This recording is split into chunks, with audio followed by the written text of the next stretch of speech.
ದಾಳಿಯ ನೆಪದಲ್ಲಿ ಅರಣ್ಯಾಧಿಕಾರಿಗಳು ಮನೆಗೆ ನುಗ್ಗಿ ದಾಂಧಲೆ ನಡೆಸಿದ್ದಾರೆಂದು ಆರೋಪಿಸಿ ಐತೂರು ಗ್ರಾಮದ ಮುಜೂರು ನಿವಾಸಿ ಪದ್ಮಯ್ಯ ಗೌಡ ಕುಟುಂಬ ಹಾಗೂ ನೀತಿ ತಂಡದ ರಾಜ್ಯಾಧ್ಯಕ್ಷ ಜಯಂತಿ ಅವರ ನೇತೃತ್ವದಲ್ಲಿ ಕಡಬ ತಹಶೀಲ್ದಾರ್ ಕಚೇರಿಯ ಎದುರು ಉಪವಾಸ ಸತ್ಯಾಗ್ರಹ ನಡೆಯುತ್ತಿದ್ದು, ಇಂದು ಉಪವಾಸ ನಿರತರಲ್ಲಿಗೆ ಕಡಬ ಬಿಜೆಪಿ ಮುಖಂಡರು ಹಾಗೂ ಕಡಬ ವಿಶ್ವ ಹಿಂದೂ ಪರಿಷತ್ ಪ್ರಮುಖರು ಭೇಟಿ ನೀಡಿ ಪ್ರತಿಭಟನಾಕಾರರಲ್ಲಿ ಮಾತುಕತೆ ನಡೆಸಿದ್ದಾರೆ.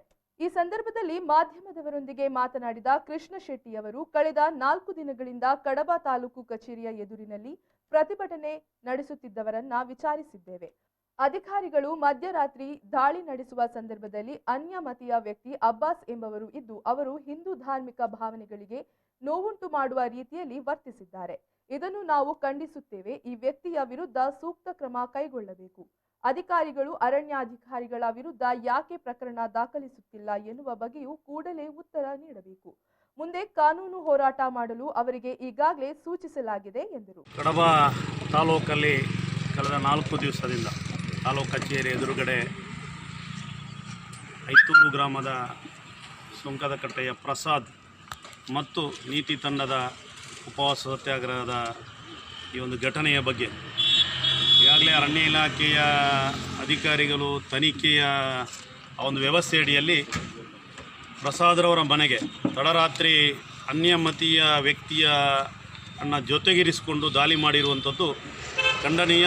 ಮತ್ತು ಆ ಒಂದು ವ್ಯಕ್ತಿಯ ಅವಶ್ಯಕತೆ ಏನು ಅಂತ ಇಲಾಖೆ ಅಧಿಕಾರಿಗಳು ಉತ್ತರವನ್ನು ಕೊಡಬೇಕು. ಅದರ ಬಗ್ಗೆ ಏನು ಕ್ರಮ ತಗೊಳ್ಳಬೇಕು, ಅದರ ಬಗ್ಗೆ ನಾವು ಭಾರತೀಯ ಜನತಾ ಪಾರ್ಟಿ ಕಡಬ ತಾಲೂಕಿನ ಕಡೆಯಿಂದ ಆಗ್ರಹವನ್ನು ವ್ಯಕ್ತಪಡಿಸಿದ್ದೇವೆ. ಇಲಾಖೆಯ ತನಿಖೆಯ ಬಗ್ಗೆ ನಮ್ಮ ತಕರಾರಿಲ್ಲ. ಇಲಾಖೆ ಆಗಾಗ ಏನು ಸಂಬಂಧಪಟ್ಟ ವ್ಯವಸ್ಥೆ ಅಡಿಯಲ್ಲಿ ತನಿಖೆ ಮಾಡಲಿಕ್ಕೆ ಸ್ವತಂತ್ರರು ಮತ್ತು ಆ ಒಂದು ಪ್ರಕರಣದ ಬಗ್ಗೆ ತನಿಖೆ ಮಾಡಲಿಕ್ಕೆ ಬಂದಿರತಕ್ಕಂಥ ಅಧಿಕಾರಿಗಳ ಬಗ್ಗೆ ತನಿಖೆಯ ಕ್ರಮದ ಬಗ್ಗೆ ನಮ್ಮದು ತಕರಾರಿಲ್ಲ.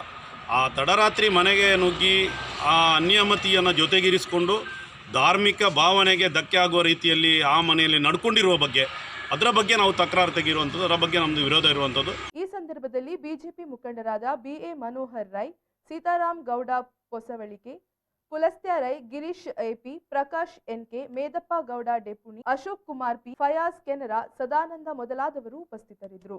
ದಿವಾಕರ್ ಎಂ, B4 ನ್ಯೂಸ್, ಕಡಬ.